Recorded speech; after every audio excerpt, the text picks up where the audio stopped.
Good morning, everyone. A few of my viewers have asked that I submit a step-by-step tutorial or captions or a voiceover to explain my steps. So I thought I'd do that today. This here is a piece of oak, just a regular oak plank that I happen to pick up. At this step here, I'm just rounding it down to the final shape. It was a little wobbly when I put it on the lathe. Just getting it nice and round, and then I'm going to start shaping it with my 15mm skew.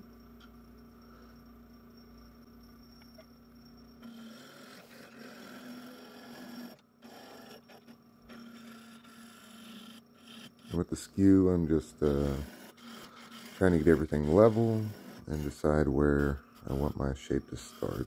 And as you can see there, that's where my handle is going to be. And so I'm just planing everything down with the skew, just using the front bevel of the skew to push everything out and get it nice and level down to the diameter that I want it. In this case, I think it was just a little under 1 centimeter.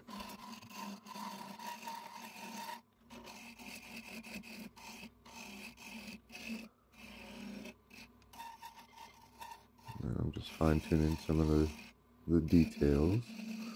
This particular piece is a kid's toy that I'm using for my daughter, who is fascinated with screwdrivers. And so I just want to make something that she would be able to use. And this is the handle portion. Again, I'm not trying to make anything beautiful, but I want her to be able to grip something. Turning some small beads on the handle so that she can grip it easier. A little mess up right there, just planing it out. And just some soft turns into the beads. This is a little tough with oak. It's very hard wood. And I was kind of in a hurry, I'll say. I probably could have turned my RPMs down a little bit, and I definitely could have used some sharper tools. I didn't sharpen anything prior to this, but I think it still worked out either way. Again, not going for a perfect shape, just something that would be easy to grip. And then, as you can see here, I'm just polishing up the wood with the sawdust, just to get a idea of how the finished look would be. Again, it's not going to be the prettiest thing, but I don't want my daughter having any splinters in her hand, so I'm just making sure to sand out all the rough spots, look for any indents or potential catches that could come up in the future.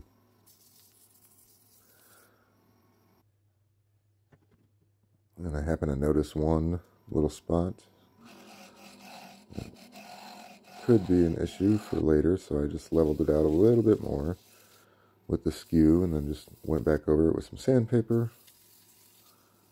And the piece here is pretty much finished at this point.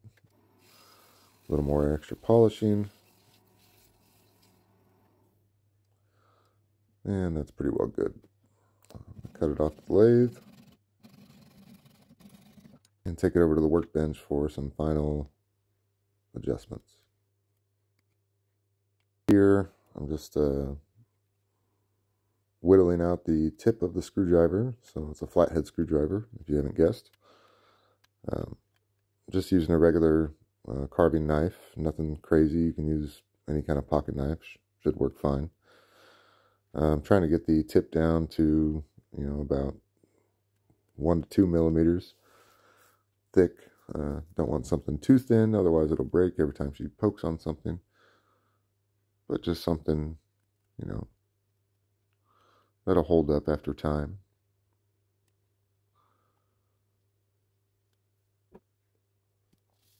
And again, just some sanding to avoid splinters and whatnot.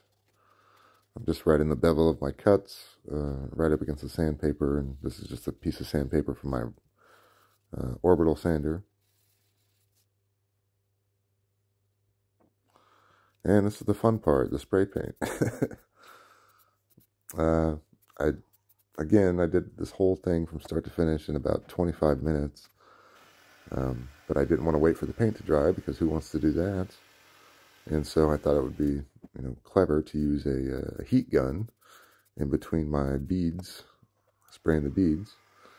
And so that's where you see the heat gun come in. I found out that was a horrible idea with spray paint because it just makes the paint run and it bubbles up a little bit. So if you really want to do this right and make it perfect in each color tone, wait the proper amount of time after spraying each piece and then go back and spray the next piece.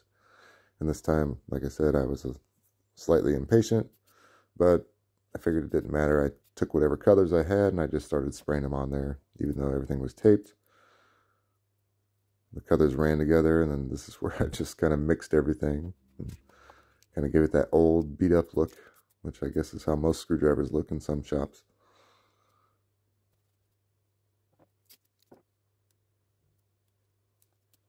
And just the final preparations for the shaft portion of the screwdriver. I just cover it up with some latex paint. It's a latex water-based paint. Just a nice silver, dark gray look. Kind of give it that screwdriver look.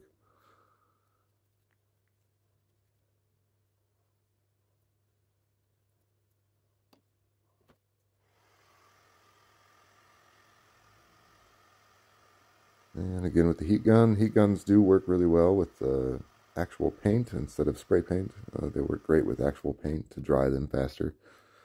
And just a second coat real quick just to make sure I got all the holes filled or any blotchy spots. And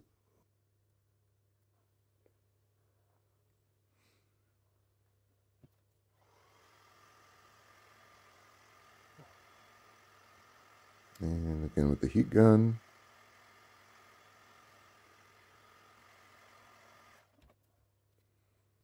And after all is said and done, that's everything complete. I just go over it again with a clear coat, just a clear lacquer coat, just to make sure that, none of the paint chips off or my daughter tries to eat it. It'll be somewhat food safe. But there you have it. Yeah, it's a completed old but new screwdriver. Thanks for watching again, guys. Be sure to like and subscribe if you want to see more.